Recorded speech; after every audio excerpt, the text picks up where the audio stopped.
Ce podcast est réalisé avec le soutien du Centre pour la cybersécurité Belgique.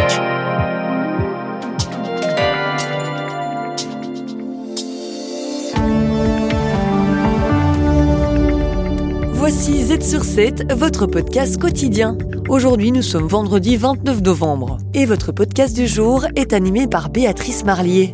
Bonjour, merci de vous informer avec nous. Aujourd'hui, nouvelle Commission européenne pour Ursula von der Leyen. Un second mandat qui ne sera pas plus simple car... Nous avons une Europe qui est plus divisée qu'elle ne l'a été. Vous avez peut-être reconnu François Hollande. Celui-ci commente la nouvelle Commission dans ce podcast. Immersive Technologies propose une immersion en réalité virtuelle. Donc à la base, le projet STAM est destiné au milieu hospitalier. Nous évoquerons également le développement d'Uber en Wallonie. Z sur 7, c'est parti. Z sur 7 à la une.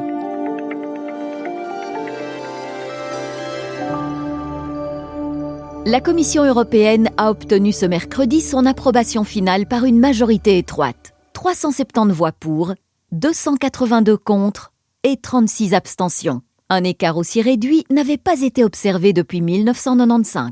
Par coïncidence, François Hollande était à Bruxelles ce jeudi pour participer à une conférence sur le contexte politique et économique européen organisée par le World Trade Center de Bruxelles. Une occasion idéale pour recueillir son avis sur cette nouvelle commission. Je pense que cette commission va pouvoir travailler dans un contexte qui sera extrêmement difficile. Je ne parle pas du contexte simplement parlementaire, je parle du contexte des États, puisque nous avons une Europe qui est plus divisée qu'elle ne l'a été. Parmi les points de discorde figure la montée de l'extrême droite. Seulement 7 des 22 eurodéputés belges ont soutenu la nouvelle Commission européenne. La décision d'Ursula von der Leyen de confier une vice-présidence exécutive à l'italien d'extrême droite Raffaele Fitto est particulièrement critiquée. La montée des extrêmes droites, disons les choses franchement, elle est incontestable depuis plusieurs années. Est-ce qu'elle est irréversible ? Non, je pense que d'ailleurs l'expérience renouvelée de Trump va mettre l'extrême droite aussi devant un certain nombre de réalités. Car le protectionnisme, il va faire souffrir les peuples et donc ceux qui ont souhaité ces solutions-là vont se retrouver plus en contradiction avec eux-mêmes que par le passé.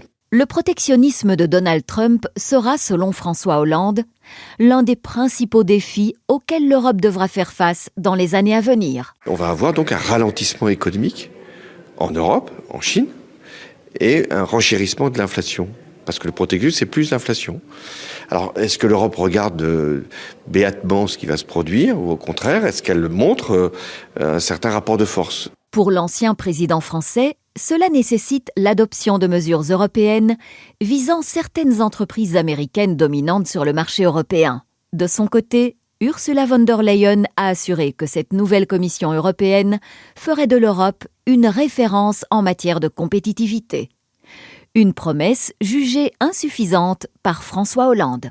Ça ne suffira pas, la compétitivité. Donc, la Commission européenne, puisque Mme von der Leyen a cette responsabilité, devra, avec des États qui sont quand même endettés, être innovante. C'est-à-dire trouver des financements que les États n'ont peut-être plus pour investir, travailler à une économie plus robuste, plus attractive aussi, et capable donc de faire front face au protectionnisme américain et à l'ambition chinoise. Z sur 7 à la une.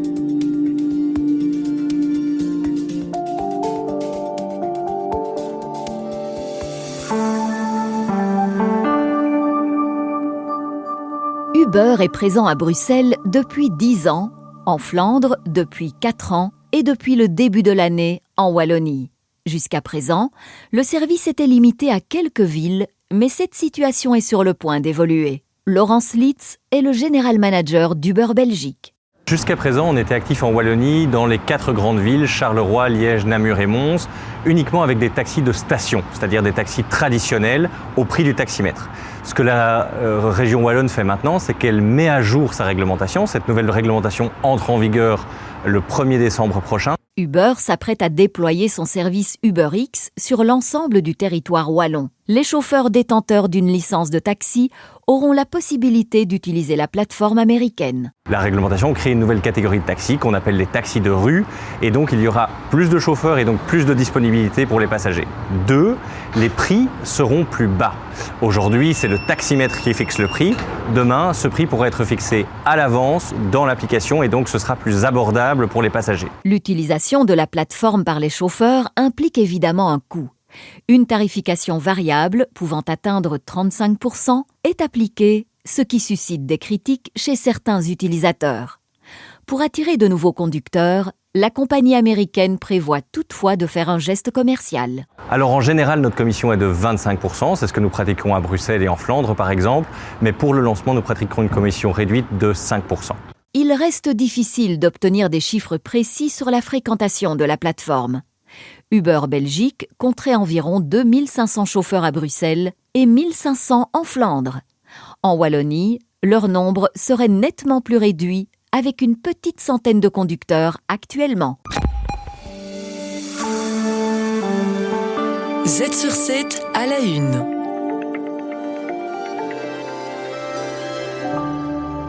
Dans la maison d'Aiden, un espace de jeu unique à Nivelles, Basile et sa maman embarquent pour une expédition palpitante à travers une forêt tropicale. Au milieu de dinosaures animés, ils découvrent les joies d'un jeu inclusif conçu pour tous les enfants. Lou Garagnani, fondatrice du monde d'Aiden, explique l'origine du projet. On a eu un enfant qui a un syndrome avec un retard mental et différentes difficultés au niveau moteur. On voit tout de suite effectivement un intérêt et une connexion qui se refait, qui est complètement autre qu'avec d'autres systèmes de jeu. Donc c'est hyper intéressant justement de le voir. Sam, un dispositif d'immersion à 360 degrés de pointe développé par la start-up wallonne Immersive Technologies, repousse les limites de la réalité virtuelle. Diana Borchescu, CEO d'Immersive Technologies. Donc à la base, le projet SAM est destiné au milieu hospitalier avec l'objectif de réduire le stress et l'anxiété chez le patient. On s'est rendu compte qu'en dehors du milieu médical, on avait un gros potentiel pour tout ce qui est prévention et détente dans un sens plus général. L'objectif est de révolutionner la prise en charge médicale en réduisant significativement la dépendance aux anxiolytiques et aux antidépresseurs, améliorant ainsi la qualité de vie de nombreux patients. Ce jeudi marque une étape clé du projet avec la signature d'un financement de 300 000 €. Cette première phase à 300 000 € s'inscrit dans une plus grande levée de fonds qui est une levée pour un total d'1,5 million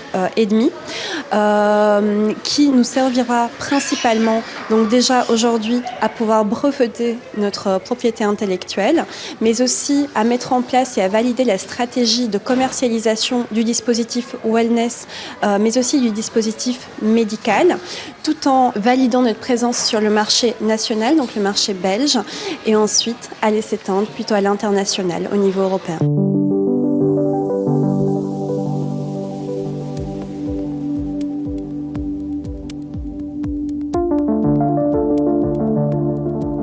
Z sur 7, le podcast quotidien de Trends Canal Z.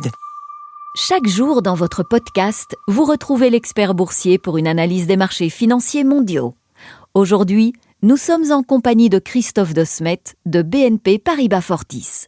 Nous évoquions les défis à venir pour l'Europe en début d'épisode, Europe qui reste très dépendante des résultats français et allemands en difficulté actuellement. Le secteur de luxe impacte les performances du CAC 40. Bon, le secteur est très dépendant de ce qui s'est passé en Chine.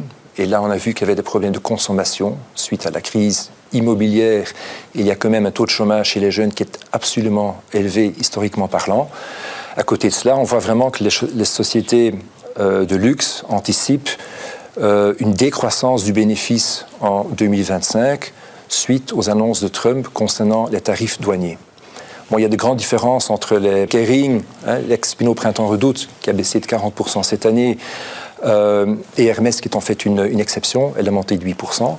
Mais c'est vrai qu'aujourd'hui même, après les baisses qu'on a connues les derniers mois, on voit que l'indice CAC 40 est encore toujours composé de 20% de valeurs de luxe. C'est vraiment le contraire de ce qu'on a vu en Allemagne. Une amélioration reste possible pour 2025, mais elle reste ténue. Là, tout dépendra de ce que Trump envisage de faire.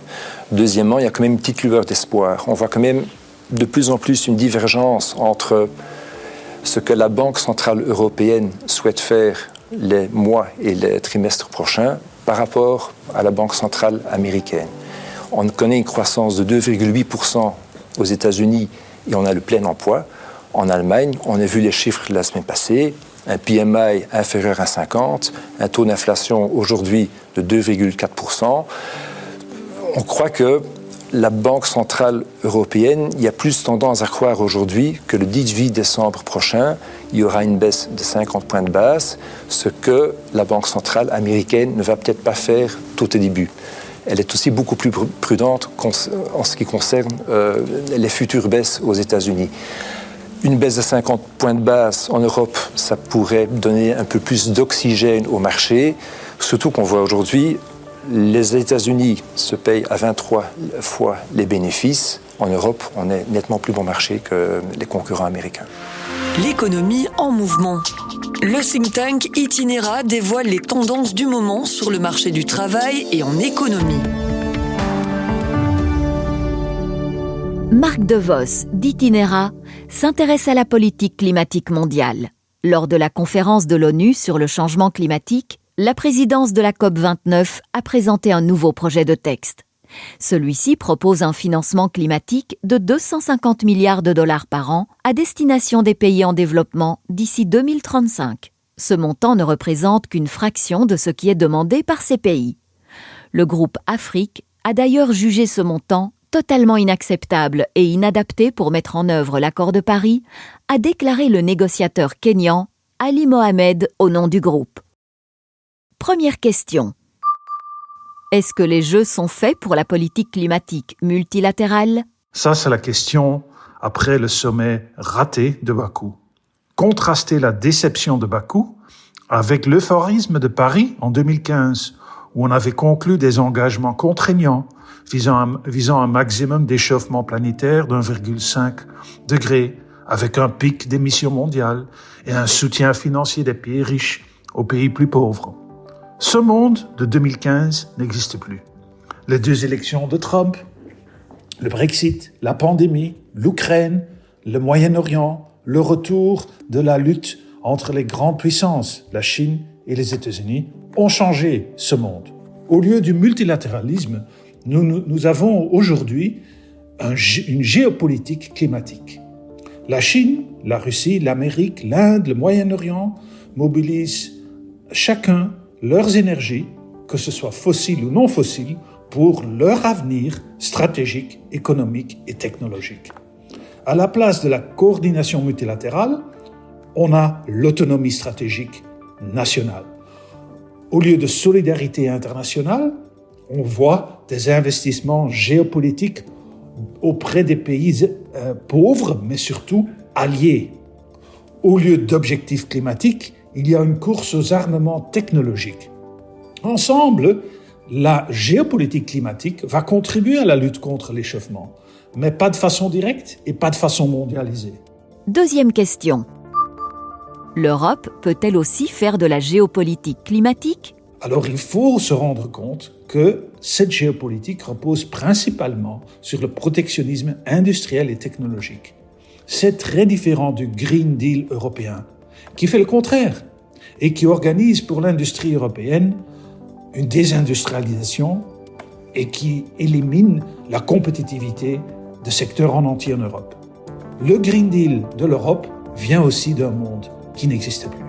Merci d'avoir passé ces quelques minutes en notre compagnie. Si cet épisode vous a plu, n'hésitez pas à nous le faire savoir en le notant 5 étoiles sur votre plateforme d'écoute. À demain pour un nouvel épisode de Z sur 7. Z sur 7, le podcast quotidien de Trends Canal Z. Le Centre pour la cybersécurité Belgique. Œuvrons ensemble à un avenir plus sûr dans le domaine de la cybersécurité. Bienvenue à la Minute Cybersécurité. Je m'appelle Phédra et aujourd'hui je vais vous parler des ransomware, qui sont peut-être la plus grande menace cyber pour votre organisation. Les ransomware sont des logiciels malveillants, qui cryptent et dérobent les données des entreprises, vous privant ainsi de l'accès à vos propres fichiers. Les cybercriminels exigent alors une rançon pour décrypter les données et menacent de les divulguer. Cela peut complètement paralyser une organisation et entraîner d'énormes pertes financières. Supposons que votre entreprise soit touchée par un ransomware. Vos dossiers clients, fichiers comptables et données de production sont soudainement inaccessibles. Les attaquants demandent une rançon pour libérer les données, mais même après paiement, aucune garantie que vous récupériez vos fichiers. Comment protéger votre entreprise contre les ransomware ? Utilisez l'authentification à deux facteurs, sauvegardez régulièrement vos données et stockez-les hors ligne, veillez à disposer d'un logiciel antivirus à jour et à maintenir les systèmes et les logiciels à jour, formez les employés à reconnaître les mails et les pièces jointes suspects. Vous trouverez plus d'informations sur notre site web @work.cephoneweb.be. Le Centre pour la cybersécurité Belgique. Œuvrons ensemble à un avenir plus sûr dans le domaine de la cybersécurité.